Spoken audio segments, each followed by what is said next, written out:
Hello, Tim. Hello. Hi, my name's Randy Unger. I'm with Unger the Radar. How are you today? Fine, Randy. Thank you. Hi. How are you doing? I'm good. Thanks for taking the time today. No problem. So, Happy film to. looks, yeah, the film is really good, really tense, really taut. Thank you. Good. I'm glad you dug it. Yeah, definitely. So how did the project originally come about? The producer sent me the script with the finished script with Nicolas Cage already attached to it. So basically, it was offered to me as is. Obviously, the chance of working on a feature with Nick Cage was exciting, and so I jumped at it and hopped right into it. Nick had already approved the script, and to the extent that as a director, I felt that there were a few scenes that could be fleshed out emotionally, maybe to bring out a little more of the underlying psychological issues in the relationship between him and his wife, especially. Mm-hmm. He was very open, as was Robin Tunney, to explore those scenes selectively. So and work out some additional stuff. So it was a very good experience that way. I basically took it on as an assignment, and then was able to work with Nick and and Robin to make the most out of it that I could. Okay. Well, what was it like working with Nicolas Cage, really? Well, he was great. I mean,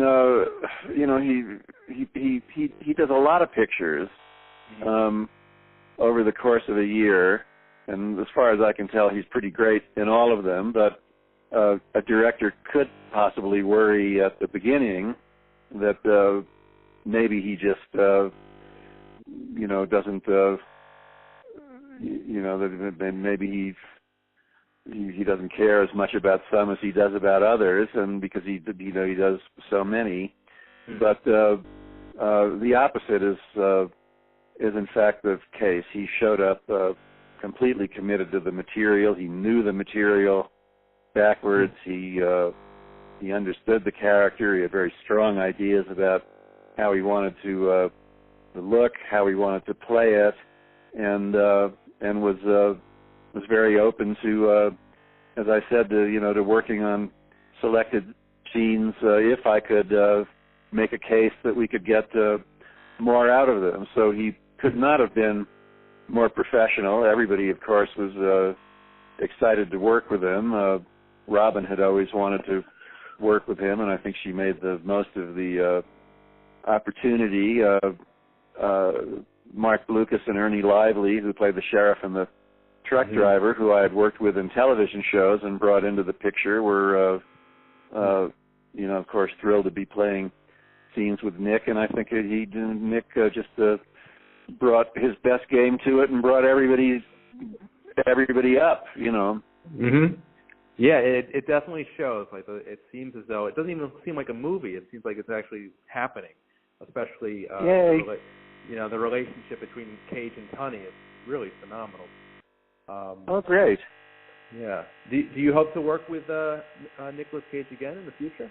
Well, I would love to. Of course, I had a great time with him. He was such a smart guy to collaborate with, and even when on a film noir, on a neo-noir like this, you're walking a kind of a fine line. You're trying to create a kind of heightened reality, while at the same time never wanting to break the regular reality of it for an audience.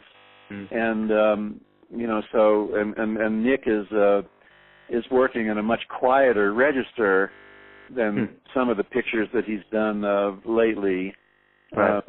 He's doing a performance it's a big performance, but with a lot of subtlety and nuance to it. But even when Nick breaks a little loose in this and does something that is a bit eccentric or feels like the sort of thing that you would expect from Nick Cage, going out on a limb a little bit, even in those cases, he's completely in character, completely nuanced. There's there's a scene in the film between him and the sheriff where the sheriff all of a sudden surprises him by saying, "Did you do it? Did you do it?" Right. Repeating over and over again and putting the character on the spot. That was something that Nick worked out with Mark Lucas before we started shooting the scene, and it was a complete surprise to me. They just popped it on me, and we ran with it, and it was one of the more unusual scenes in the picture. And it's definitely one of the best scenes and best moments in the film as well. Yeah, so that shows you how committed Nick was to it, because that just came from him, and he surprised me with it. Nice. So, what was it like putting together the rest of this great cast? Well, I had worked with Robin Tunney before, and she had been tied up for years in a successful TV show, and I felt that she would want the opportunity to work with Nick and get back into features. She's such a good actress, and so she signed on. She'd always wanted to work with Nick, and we all worked very well together, and I think she really made the most of the opportunity. And then with Mark Lucas, who plays the sheriff, and Ernie Lively, who plays the truck driver, these are people that I had worked in television worked with in television before, so I knew what they could do, and sort of saw them in my head as I read the script initially. And it's one of the good things about working in TV. You work with such a range of actors, so many actors. Mm-hmm. Even the guy Bill Bollender, who plays the old guy who owned the motel. Right, Ben, right? Before Nick did, I met him, and he was well known from a nice little part that he had in the Shawshank Redemption. I knew him from an episode of Bosch, the TV show based on Michael Connelly's police novels. So I was able to draw on my experience to put the supporting cast together, and I thought they were all great. They were, definitely. So you've obviously done a lot of TV, you've done film. Is there one that you prefer over the other, or are they kind of equal in your mind? Well, I mean, I like directing. In television, it's more of a producer-writer's medium, and you're more of a director for hire. You come into a episode as a freelancer. They hand you a script. You read it usually the first day of prep, and then scratch your head and figure out what you can bring to it, how you can make it work. But you're working for the people who run the show.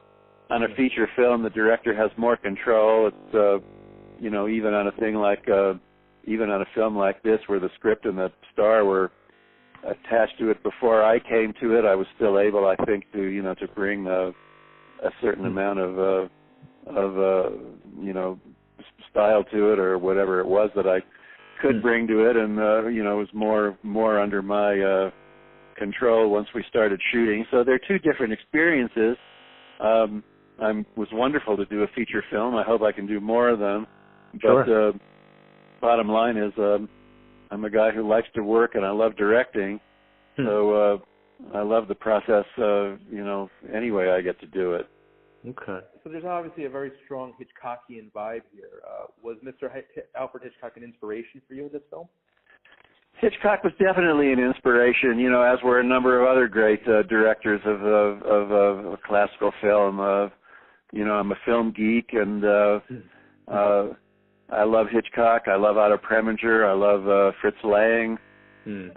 All people who have worked in this genre. But you're never far from Hitchcock in a film about voyeurism that depends a lot on somebody's point of view, because Hitchcock is the master of creating somebody's point of view through montage. And, so there's no question but that the film, you can't avoid it. References Rear Window, references Psycho.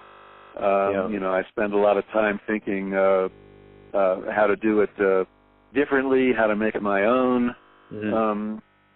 how to stage the scene so that there is a respectful homage there without it being imitative or slavish. But you can't do a point of view murder mystery about voyeurism in a motel not have some thought toward Alfred Hitchcock. God bless him. Right. Well, even though it is Hitchcockian, it is totally you. It is totally in your style, in your voice. It's a beautiful movie, very well acted, and I think everyone should go see it. I hope so. Thank you so much. I really greatly appreciate it. It's a small picture, so it's been gratifying in this and other interviews to see that people have seen it and you actually enjoyed it. So that's great. Thank you. Definitely. And Tim, if you're ever in the Long Island, New York area, that's where we film our show, Under the Radar. If you're ever in town, we'd love to have you stop by. I will. I'll get a hold of you the next time I'm in New York, and we'll do it. Sounds great. Tim, thank you so much. You bet. Thank you. All right.